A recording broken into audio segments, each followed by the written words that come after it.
When we picture depression, we usually imagine someone entirely non-functional, a person visibly crying, completely isolated, and physically unable to get out of bed.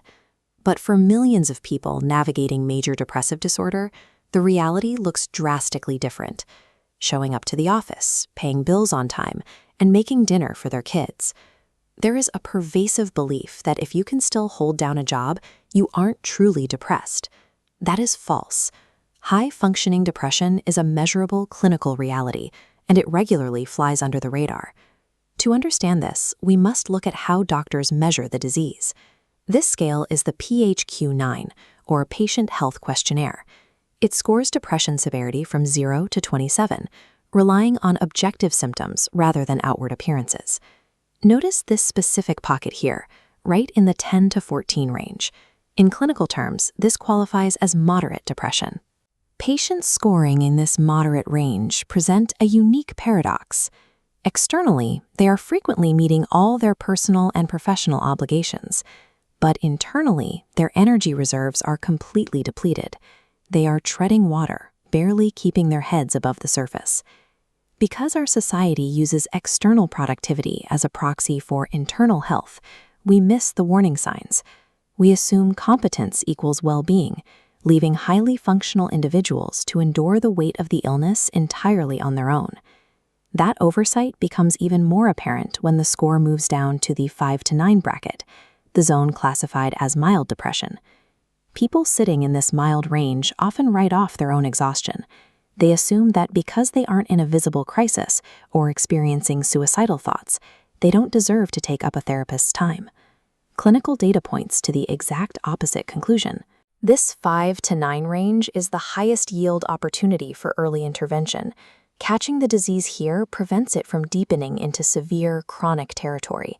Waiting for a total mental breakdown before seeking professional therapy makes little medical sense. We don't advise patients to wait for a massive heart attack before treating their high blood pressure, and the exact same logic applies to mental health.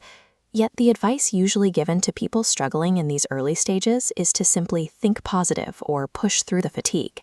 That advice fails because depression is a physical, neurological condition. This is a cross-section of the human brain, highlighting 3 specific areas: our sleep architecture, our stress response systems, and our reward circuits. When a person is depressed, these networks undergo measurable disruptions. Brain chemistry shifts, altering how the body processes rest and joy. You cannot just think positive your way out of a biological system failure.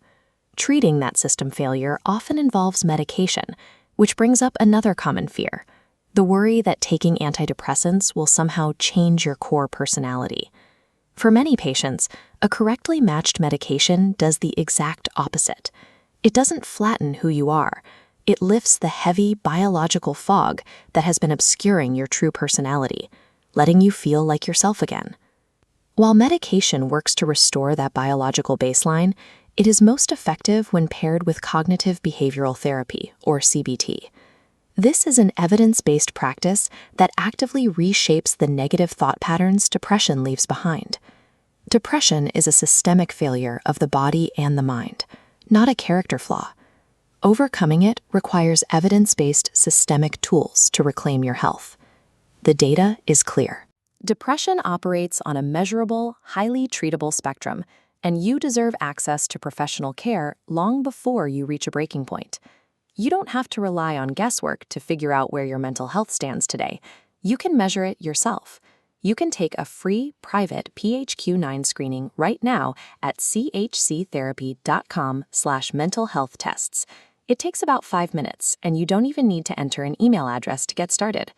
Once you have your results, the team at Coping and Healing Counseling, or CHC, is ready to help you process them.